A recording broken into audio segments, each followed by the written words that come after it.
एक बात बताइए पत्रकार महोदय, आप जो वे 11-12 गौएं हमने 11 गौएं थी जो वहाँ रेस्क्यू करवाई थी, उनमें से सिर्फ 10 गौएं गौशाला में पहुंची हैं। 11वीं गौ कहाँ है? प्रशासन कहाँ है? वो 3 स्टार वाला हमें धमका रहा था यार, इनका गुस्सा यहाँ तक है, मरवाने की धमकी दे रहा था वो हमें, बड़े गांव के बीच में मरवाने की धमकी दे रहा था। झुकूंगा नहीं, कार्रवाई उस सरदार पे भी होगी जो वो सरपंच था, मैं करवाऊंगा, लेकिन एक बार मेरे को खड़ा हो लेने दो।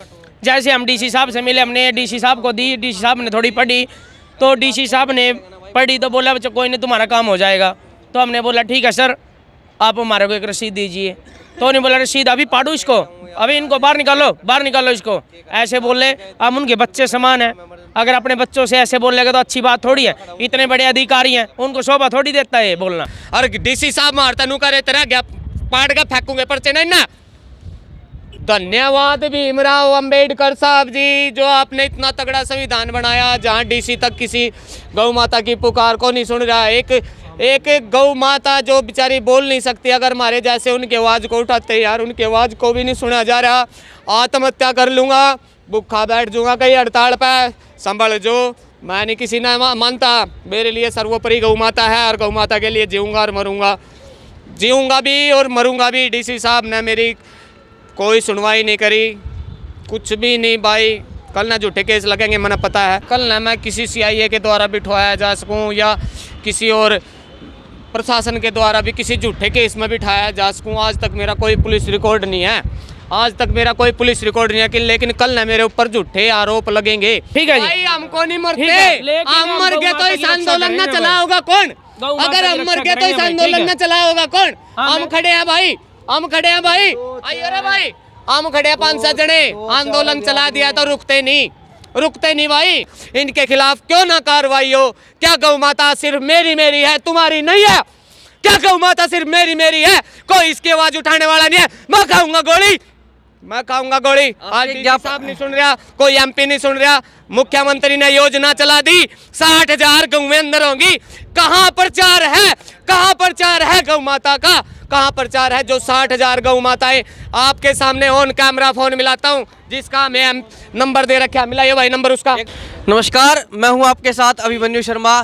तस्वीरें पानीपत के लघु सचिवालय की है और सारी प्रशासनिक गतिविधियाँ यहीं से संचालित होती है। और यहाँ संविधान के निर्माण में अपना सबसे महत्वपूर्ण योगदान देने वाले डॉक्टर भीमराव अंबेडकर की इस प्रतिमा को देख सकते हैं। और इस प्रतिमा के नीचे बैठे हुए हैं गौ सेवक कर्णनाथ, जो डॉक्टर अंबेडकर को नमन करते हुए नज़र आ रहे हैं। लेकिन क्या कुछ बात है, थोड़ा सा वो हम उनसे जानेंगे क्यों बैठे हुए हैं। और जो गोरक्षक भाई है, गौ सेवक है, वो भी यहाँ पर पहुँचे हुए हैं। और थोड़ी देर पहले ये पानीपत उपायुक्त को ज्ञापन सौंपने के लिए गए हुए थे, ज्ञापन सौंप कर आ चुके हैं। और अब इनसे जानते हैं कि क्या कुछ मामला है, किस लिए इन्होंने ज्ञापन सौंपा है और पानीपत उपायुक्त ने क्या कुछ इन्हें आश्वासन दिया है, क्या कुछ कहा है। जी कर्ण भाई, एक तो ये बताइए, आप वहाँ पर बैठे डॉक्टर अंबेडकर को नमन कर रहे थे, क्या कुछ कारण है इसका?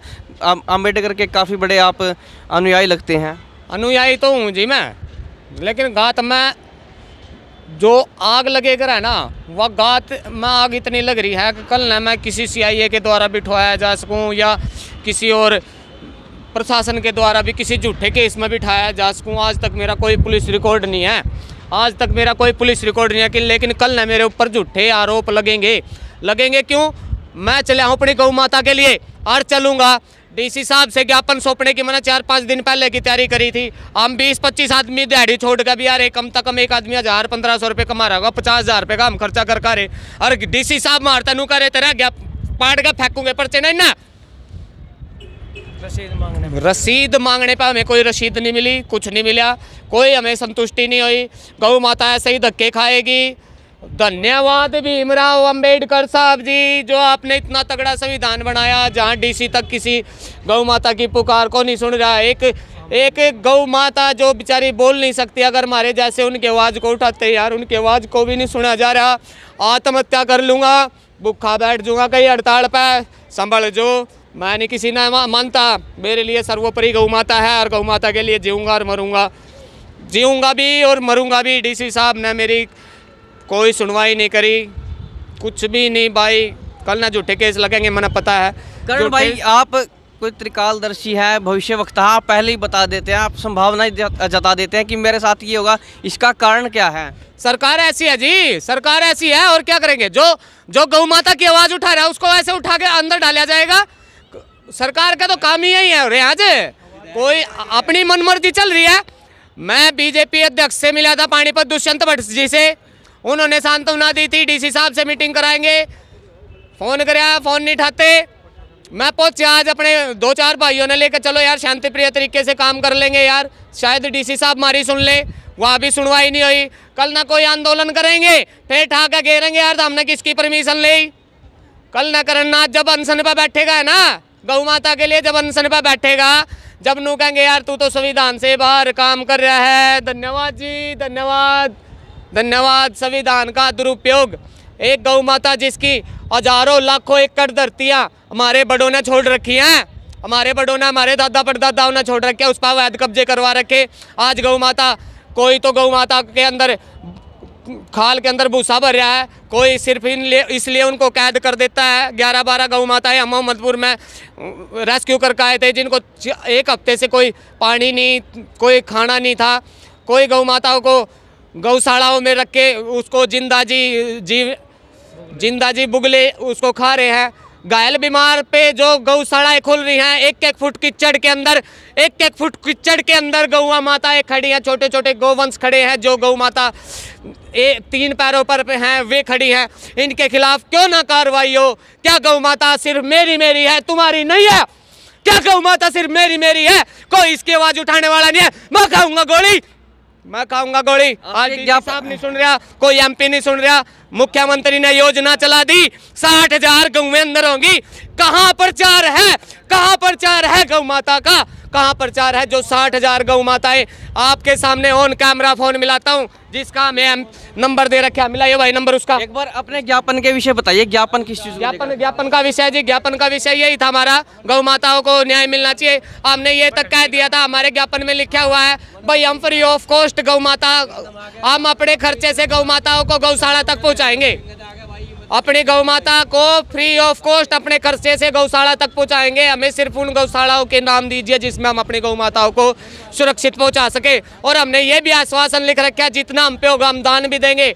लेकिन हमारी कोई सुनवाई नहीं है, गौ माता की कोई सुनवाई नहीं है। इतना अधर्म, इतनी अधर्मी सरकार, कोई और इतने भ्रष्ट जो ये अधिकारी हैं, कोई नहीं हो सकता। जो इस सरकार की मनमानी चल रही है ना, पटकनी मिलेगी, करण भाई पटकनी मिलेगी। जितनी भी जगह हम गए थे, बहुत सी जगह आप गए हैं, हम भी साथ थे, वहाँ पर कम से कम आपके बुलावे पुलिस तो मौके पर थी। पुलिस मौके पे थी। एक बात बताइए पत्रकार महोदय आप, जो वे 11-12 गौवें, हमने 11 गौवें थी जो वहाँ रेस्क्यू करवाई थी, उनमें से सिर्फ 10 गौवें गौशाला में पहुंची हैं। 11वीं गौ कहाँ है? प्रशासन कहाँ है? वो 3 स्टार वाला हमें धमका रहा था यार, इनका गुस्सा यहाँ तक है, मरवाने की धमकी दे रहा था वो हमें, बड़े गांव के बीच में मरवाने की धमकी दे रहा था। झुकूंगा नहीं, कार्रवाई उस सरदार पे भी होगी जो वो सरपंच था, मैं करवाऊंगा। लेकिन एक बार मेरे को खड़ा हो लेने दो, मैं किसी अधर्मी को नहीं बख्शूंगा जो गौ माता पे अन्याय कर रहा है। क्या हाल कर रखा गौ माता का आप लोगों ने, क्या हाल कर रखा? आप आवाज नहीं उठा सकते, आप साथ नहीं दे सकते, आप कुछ नहीं कर सकते, डूब कर मर जाओ। अभी आप ज्ञापन सौंपने गए थे, उस पर आपको क्या कुछ रिस्पॉन्स मिला? कुछ नहीं रिस्पॉन्स है जी, कुछ नहीं रिस्पॉन्स है। या तो किसी की गोली लगेगी या मैं ठाका भीतर गिरा जाऊंगा। क्यों? मैं रुक नहीं सकता। आप सीधा इन बातों पर आ जाते हैं, आप ऐसी बात बोल क्यों रहे हैं? ऐसा अभी आप किसी के खिलाफ तो नहीं गए हैं? मैं खिलाफ नहीं जी, खिलाफ पहुंचा दिया जाता है ना, खिलाफ पहुंचा दिया जाता है। क्या हूँ? नॉर्मल सा गरीब आदमी हूँ, ना मेरी बैक तगड़ी है, ना मैं किसी MP MLA को जानता, ना मेरा कोई भाई तगड़ा बैकग्राउंड है, राजनीति है मेरे पीछे, कुछ भी नहीं। नॉर्मल सा आदमी उठा आज गिर दें, कल ना कोई पूछने भी नहीं आवे। तो चलिए, कुल मिलाकर आपको किसी से कोई उम्मीद है या फिर आप खुद ही ये मानते हैं कि आपको ही करना होगा जो करना है? भाई साहब ना समलट देगा करवाऊंगा। उम्मीद की ऐसी तैसी टैक्स देते हैं, हर चीज़ का टैक्स देते हैं भाई साहब। बिल्कुल काम करवाऊंगा, करना पड़ेगा, प्रशासन को काम करना पड़ेगा, नहीं तो करण आजाद जो नाथ जी के चेले हैं ना, गुरु गोरखनाथ का चेला हूँ भाई, झुके नहीं करता मैं।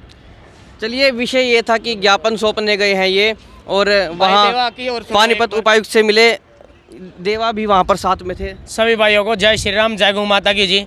जैसे हम डीसी से जब मिले, डीसी को हमने बताया जी ऐसे ऐसे लावारिस गौ माता घूम रही है, इन जो हम इनको सदियों से पूछते आ रहे हैं, इनका स्थान न होने पर ये बेचारी पनियाँ खाती हैं, रोज़ दुर्घटना हो रही है, एक्सीडेंट हो रहे हैं, किसान भी परेशान हो रहे हैं, उनकी फसलों में जाती हैं, फिर कोई लठ मारता है, बाड़ी मार कुछ भी करता है, फिर हमें अफसोस होता है बहुत ज़्यादा। हम किसी गौशाला में अगर कोई गौ माता का एक्सीडेंट हो जाता है, किसी गौशाला में छोड़ने जाते हैं, तो वो भी ये कहते हैं भाई ऐसे नहीं रखेंगे, ये रखेंगे, 200 फ़ोन करवा के फिर गौ माता को अंदर लेते हैं। ये बहुत, जैसे हम डीसी साहब से मिले, हमने डीसी साहब को दी, डीसी साहब ने थोड़ी पढ़ी, तो डीसी साहब ने पढ़ी तो बोला बच्चा कोई नहीं, तुम्हारा काम हो जाएगा। तो हमने बोला ठीक है सर, आप हमारे को एक रसीद दीजिए। तो उन्होंने बोला रसीद अभी पाड़ू इसको, अभी इनको बाहर निकालो इसको, ऐसे बोले। अब उनके बच्चे समान हैं, अगर अपने बच्चों से ऐसे बोलेगा तो अच्छी बात थोड़ी है। इतने बड़े अधिकारी हैं, उनको शोभा थोड़ी देता है बोलना। हम तो उनके बच्चे समान हैं, प्यार से भी कह सकते हैं हमसे, ठीक है। और उसका मतलब जो बोलने का लहजा तो अच्छा नहीं लगा हमको। हम तो यही कहेंगे भाई जहाँ तक हम पे पहुँच है, सुप्रीम कोर्ट, हाई कोर्ट हम जाएंगे, ठीक है, जहाँ तक हमारी पहुँच है। लेकिन गौ माता जय, गौ माता की जय, गौ माता को लेकिन हम ऐसे भटकने नहीं देंगे। हमने इतना भी कहा, लिखा भी है उसमें, तो हम गौ माता के लिए भी फ्री सेवा करेंगे। जितनी भी कॉलोनियों में, गाँव में गौ माता है, डीसी साहब से हम इसीलिए गए थे कि आप हमारे को गौशाला लिख के दे दो भाई, जिस गौशाला में छोड़नी है हम खुद छोड़ देंगे, अपने पैसे छोड़ देंगे, पकड़ेंगे, छोड़ देंगे, गौशाला में छोड़ देंगे, पूरी रसीद देंगे। लेकिन अब कोई सुनने को तैयार नहीं है। हम क्या करें भाई, हम पे दुख नहीं देखा जाता। कई बार तो ऐसा जी करता है भी आग लगा ले, मर जाए, लेकिन फिर ऐसा होता है। लेकिन हम भी लोग तो चाहते ही हैं भी चौदह मर जाए, ठीक है जी, भाई हमको नहीं मरते, लेकिन हम मर गए तो इस आंदोलन न चला होगा कौन? अगर हम मर गए तो इस आंदोलन न चला होगा कौन? हम खड़े हैं भाई, हम खड़े हैं भाई, आइए रे भाई, हम खड़े हैं 5-7 जने। आंदोलन चला दिया तो रुकते नहीं भाई। पानीपत की गौएं गौशालाओं में पहुंचेंगी, हर हाल में पहुंचेंगी, हर हाल में पहुंचेंगी। पानीपत गो दर्द मुक्त होकर रहेगा, हम करेंगे भाई। चलिए, ये तो उस राष्ट्र का हाल है जिसमें गाय को माता माना जाता है, नदी को माता माना जाता है, और उसी राष्ट्र में सबसे ज़्यादा दुर्गति भी उनकी हो रही है। क्योंकि भारत का संविधान बहुत ज़्यादा लचीला भी है, कानून बहुत ज़्यादा लचीले हैं, तो ये बातें बहुत ज़्यादा आसान हो जाती है। कानून को तोड़ना, उसकी अवहेलना करना, उसका पालन ना करना, ये बड़ी आसान चीज़ है। और जो कहते हैं ना कि कानून मकड़ी का एक जाला है, ये बात कहीं ना कहीं वास्तव में ही सच साबित हो रही है। और ये कानून वो भी नहीं है जो डॉक्टर अंबेडकर द्वारा बनाए गए थे, उनमें बहुत सारे परिवर्तन जो है वो हो चुके हैं। बहुत से कानून ऐसे हैं जो कहीं ना कहीं भारतीय समाज के विरुद्ध भी हैं। लेकिन चलिए वो बाद की बात है। अभी मुख्य जो विषय है वो गौ माता को लेकर है, जिसके लिए ये पानीपत उपायुक्त के पास गए थे, लेकिन वहाँ से कोई संतोषप्रद आश्वासन इन्हें नहीं मिला है। अब आगे की रूपरेखा देखनी होगी, वो क्या कुछ रहती है, क्या कुछ ये करते हैं। लेकिन आपसे अपील है कि इसके बारे में कमेंट बॉक्स में अपनी राय दीजिए और वीडियो को ज़्यादा से ज़्यादा शेयर कर दीजिए। मैं हूँ आपके साथ अभिमन्यु शर्मा। अगर डीसी साहब आदेश दें तो क्या ये जो गोचरान की धरती है ये मुक्त नहीं हो सकती? अगर डीसी साहब आदेश दें कि भाई गोरक्षकों, आपके सिर पर मेरा हाथ है, आपको हम जो भी वाहन है वो वाहन प्रदान करेंगे, आपको उन गौशालाओं के नाम देंगे। सिर्फ इतनी सीधी बात मांगी थी हमने कोई महल खजाने नहीं मांगे थे डीसी साहब से। हम कह रहे थे हम सेवा करेंगे, फ्री ऑफ कॉस्ट हम करेंगे, लेकिन कोई सुनने को तैयार तो नहीं है ना, कोई सुनने को तो तैयार नहीं है ना। बैल है उसकी टांग कटी हुई है, अगर हमें कोई गौशाला मिलेगी, हमें कोई जगह मिलेगी, तभी तो हम उनको करेंगे ना। ऐसे क्या हम अपने घरों में थोड़ी रखेंगे उनको? अरे गौशाला भी ले रहे हैं लोग, लेते तो नहीं। अरे गौशाला भी ले रहे हैं, फिर पर्ची मांगा, पर्ची मांगा में आगे कोई सी गौशाला में लेन दे, बता कौन सा क्या मरता है। हम कर रहे हैं खुद से 4-5 साल से सेवा कर रहे हैं, कोई नहीं सुनता मेरे भाई।